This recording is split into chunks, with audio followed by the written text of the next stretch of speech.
Senhor, eis-me aqui. Eu vou.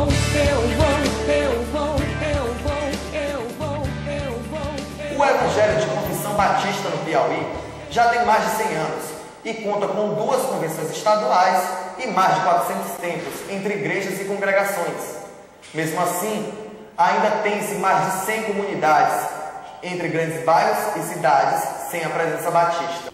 Apesar de muitos esforços recentes, um levantamento sobre as cidades não alcançadas com a presença batista aponta para um total de 79. São populações inteiras, multidões que andam cansadas e desgarradas como ovelhas sem pastor.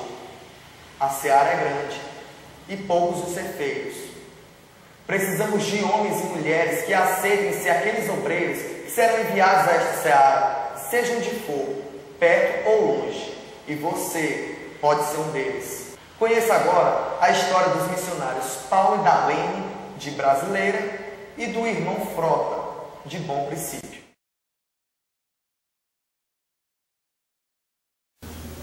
Eu procurei não ser somente uma pessoa que se beneficiasse do que Cristo fez. Eu queria contribuir de alguma forma para que outras pessoas também chegassem a essa graça que chegou a mim. No primeiro momento, eu achei que eu era incapaz, eu achei que eu era muito pequeno para essa grande missão, deixar, algumas coisas para trás. Mas Deus foi me convencendo de que todas as coisas foi Ele que me deu e tudo que eu tivesse, ou eu tivesse lhe deixado, Ele poderia me dar muito mais. E quando você para pensar no que Deus fez por você, isso é o mínimo. Então foi aí que apareceu essa porta, Para mim foi uma grande oportunidade de crescimento, que é o trabalho no Senhor, onde eu me senti chamado. Primeiramente, Deus mostrou o caminho. E a segunda coisa que Ele fez foi ter dado as oportunidades, ter levantado todas as coisas que precisamos para isso. E como eu não estava, digamos assim, preparado, Deus providenciou aquilo que eu precisava. Uma delas foi o nosso casamento. Eu sou Darlene Glória.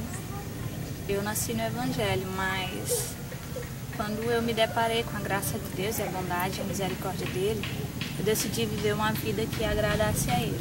E qual a forma melhor de agradar a Deus do que levar o id dele às pessoas? Então, precisava tomar atitude. Tomei atitude e sempre tomei atitude de querer fazer missões, ser missionária. E sempre me diziam, o meu antigo pastor dizia sempre que eu ia ser esposa de pastor. Eu me achava muito pequena, até hoje ainda me acho pequena para ser esposa de pastor, para ser missionária, porque eu não sei de nada. Mas quando apareceu a oportunidade de vir para Brasileira e da gente casar para administrar a obra, eu não pensei 2 vezes. Eu decidi vir porque eu confiava na graça e no amor de Deus. Vou fazer tudo que eu posso fazer, eu vou. Tenho muito pra dar, eu vou. O Evangelho pregar. Como ouvirão se não há quem pregue? Como pregar se ninguém se dispõe a ir? Bom, eu me chamo Francisco Frota e eu senti a chamada para a seara do Senhor há aproximadamente 20 anos na cidade do Rio de Janeiro. E me converti em Vila da Penha, no Rio de Janeiro, primeira igreja em Vila da Penha, e de pronto senti o desejo de estar trabalhando na obra e me envolvi então de uma certa forma que já iniciei o meu trabalho pregando nas praças, até dentro dos trens, com aquele barulho dos trilhos, mas no trajeto casa-trabalho, então nós pregávamos, era um grupo de irmãos. E hoje nós trabalhamos em Bom Princípio do Piauí, chegamos ali em junho de 2009,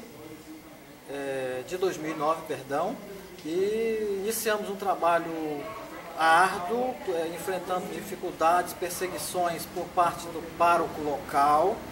Fomos acusados de sequestradores de crianças, de enganadores, e tráfico de crianças e assim por diante. Mas hoje, praticamente 2 anos depois, Deus está começando a fazer uma obra. Por exemplo, o padre da cidade hoje é nosso amigo. Então ele incentiva já a pessoa a ir para a igreja do Francisco, ele chama assim, né? Então a pessoa chegou um dia, na saída da missa, disse: Padre Paulo, eu quero ser evangélica. E ela então ele disse então, mas você está decidida mesmo? E ela disse: sim, estou decidida. Disse: então, você quer ser evangélica? Então vá para a igreja do pastor Francisco, que é lá no final da rua.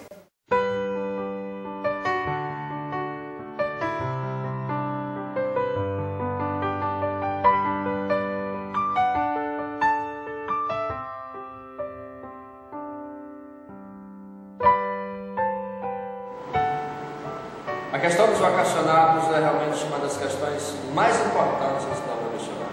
Não que haja recursos de sobra, não há, tanto que estamos agora numa campanha para levantar uma oferta para continuar fazendo missões no Piauí. Mas recursos são razoavelmente fáceis de serem adquiridos. Templos, materiais, há organizações demais no nosso Brasil, no nosso Piauí, que cooperam com este tipo de ação. Mas alguma coisa que não pode ser vendida, que não pode ser comprada e, portanto, não pode ser produzida com facilidade, que é o chamado missionário. Não podemos enviar obreiros que não são chamados. Não podemos enviar obreiros que se sentem mais como empregados e que estão na obra mais por uma questão de sustento do que exatamente como convicção de um chamado. Precisamos de obreiros dispostos a ir para o interior, a ir para cidades onde as oportunidades de crescimento pessoal talvez não sejam as melhores, mas que vão, por estarem investindo as suas vidas hoje no eterno. Vocações, chamados, é o nosso principal desafio. Se você está sendo chamado por Deus, se Deus tem colocado no seu coração o desafio de estar na linha de frente como missionário, ó Deus, que Deus te abençoe. Se Deus está lhe chamando, não perca tempo. Procure hoje o polo do seminário mais perto de você.